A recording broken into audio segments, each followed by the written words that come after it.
Oh, the day has finally arrived. Long rumored, highly anticipated, the wonderful 101 Remastered is here on PC, PS4 and Nintendo Switch, where we have been playing this, and you're actually seeing some docked Switch footage here at the moment. So yeah, I mean, this one has been anticipated for forever. At one point it was rumored Nintendo were going to be doing all the license for this and we're going to have the rights to it on Switch exclusively. Then Platinum did that massive Kickstarter which had overwhelming success, and here we are just a few short months after that Kickstarter's concluded. Here we are with the wonderful 101 Remastered on Nintendo Switch, PC and PS4, not on Xbox One. That'll be a separate point which we're going to get into a little bit later in this video. But I mean, look at it, it's back in all its glorious form. It's still action heavy, it's still lots of fun, it's still great to play. There are some issues with this which we'll get into throughout this video, but I mean, ultimately I just want to say how much fun it was to revisit this classic and how much I've really enjoyed playing it all over again. And I'll always have a soft spot for the Wii U. I mean, Wii U for me was one of those systems that never really got the attention and love it deserved. Didn't really get that mass market attention or that third party love. But the wonderful 101 was always kind of considered to be that one third party game that non-Wii U owners really wanted. It was kind of, I guess in some ways you could look at this release now outside of the Wii U as the last big Wii U non-Nintendo game that really was for the system that's not available. Even Zombie U got ported at one point, right? So here it is. This is the one you've been waiting for. It's well worth checking out. If you've never ever seen this before, now is the time to play it. It's wonderful.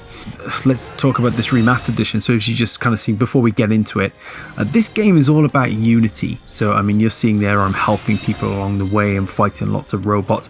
Essentially the aim of this is to build a kind of an army or a group of civilians around you and help them escape.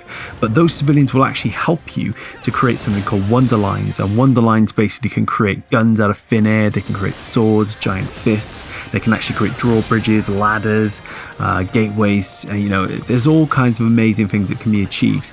And that's really kind of the essence and the heart of this game. It's talking all about unity and kind of like bringing people together and showing how helpful those people can be, but also like people, I guess you've seen a lot of like modern fiction, how superheroes are all so super powerful and, you know, have these incredible abilities. What I think this game is trying to say is that without the people that kind of like have faith and belief in those heroes would be nothing. And I think that really is kind of exhibited in the gameplay mechanics here, where you basically, those Wonderlines are created from the civilians and the other people and the people within the wonderful 101, you know, working together as a team to really confront this threat. It's just such a treat to play. It's so creatively clever. I guess if you were to kind of liken this kind of game, you would sort of liken it to a Pikmin meets a kind of like a Marvel Ultimate Alliance with maybe just a little bit of Sonic the Hedgehog in there as well. So kind of the Marvel Ultimate Alliance thing is obviously work together as a team to fight back and repel enemies, but then you've also got the aspect of Pikmin where, like, you know, you're gradually building an army over time, but those armies, those people can actually, once you're hit, the army can kind of disperse essentially, so you have to try and reclaim those in order to save them from, you know, being lost forever.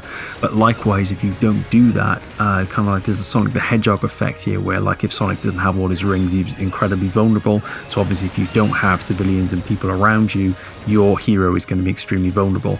And that's really sort of emphasized in kind of the quick time cut sequences, I think, as well, is that, you know, you have certain limited amount of time in order to create a fist or create a sword in order to help you in a dire situation. And if you don't do that, kind of the hero comically kind of like flaps and flails around. He's like, oh, I've got no power, I've got no ability, what do I do?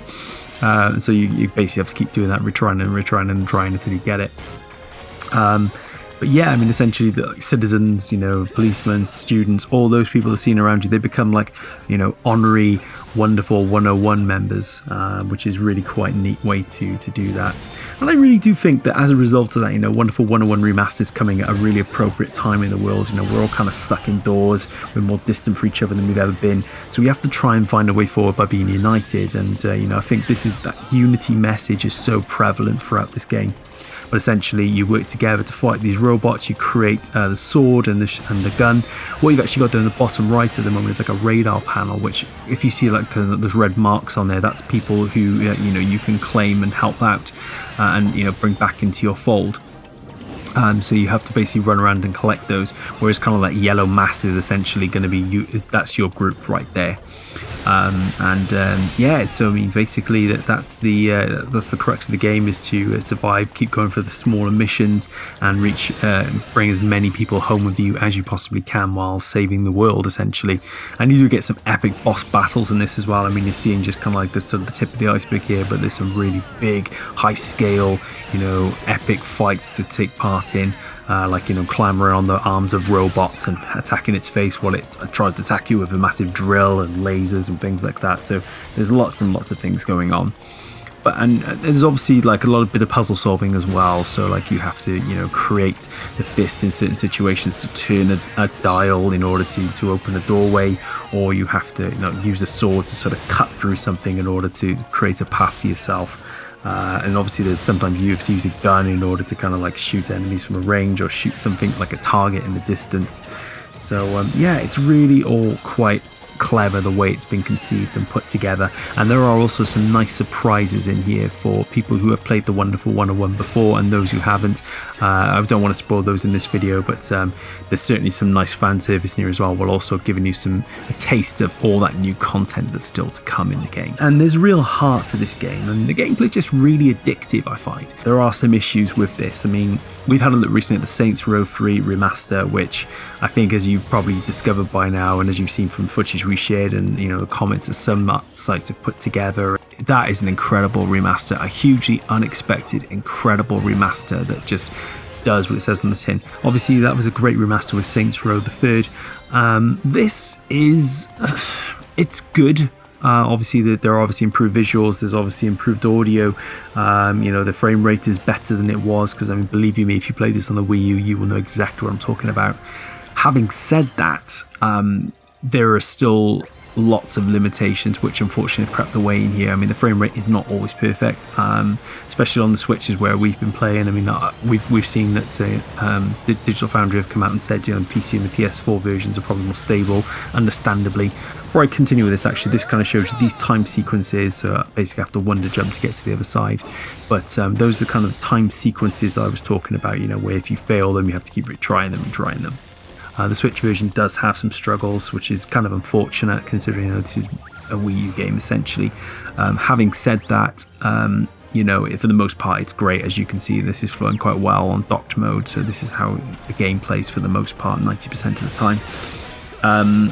What we also is a key thing is it's unusual, because the Switch version handheld is probably the preferred way to play this, because you're having to, if you don't play basically in handheld, you don't have access to the touchscreen. Because for those who don't know, the wonderful 101 was actually a 2-screen game. So obviously you had the game on the big screen, and then on your Wii U gamepad you would then be able to trace and interact with the kind of the menu screen on the touchpad. That radar panel you see at the bottom right would have been the second screen, which is now a part of the main screen, which you can turn off and on at your will. But going back to that point, obviously with the touchscreen, is that obviously if you do play in docked, you don't have access to that touchscreen anymore, and therefore you have to trace the wonder lines yourself using the controller, which is not fun. It doesn't always work well. Unfortunately, there are issues sometimes with the tracking of that, and it just doesn't register it properly, and it doesn't pick it up as it should. The PlayStation 4 version allows you to use the touchpad on the controller, which is really, really quite effective.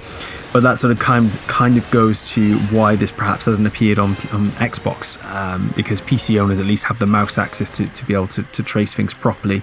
But Xbox kind of doesn't really have anything like that, and it was already been sort of said by Platinum, that it would cost too much to bring it to Xbox.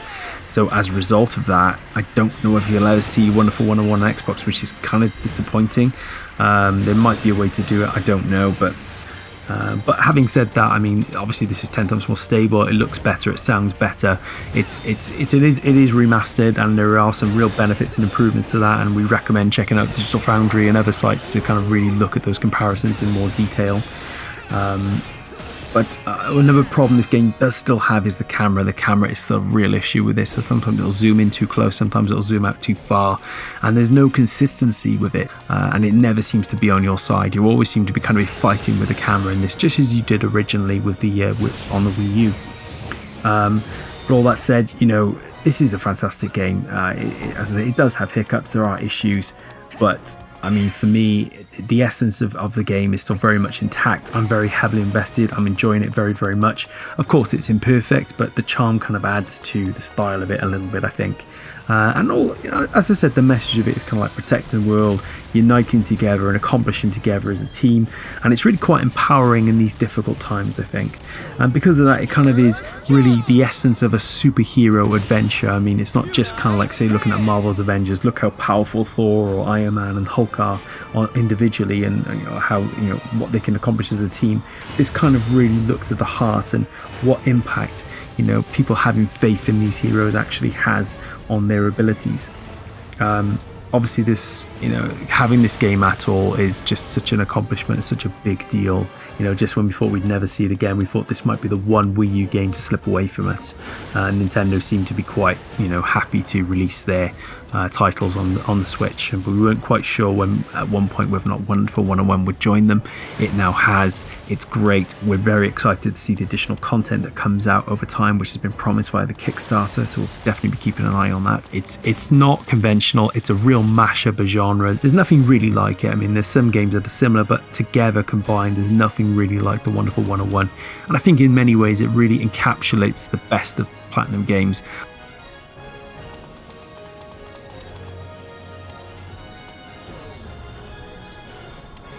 But here it is, the Wonderful 101 Remastered. I love it. I'd recommend you check it out. I'm so grateful to have the opportunity to play this game again. Maybe to solve some of the second solution problems, perhaps a mobile app might work. I don't know whether or not that would help all the issues. It's certainly something to consider perhaps for the future. But all in all, either way, second screen issues, frame rate issues, camera issues, some of those issues aside, Wonderful 101, definitely give it a chance to play. You won't regret it.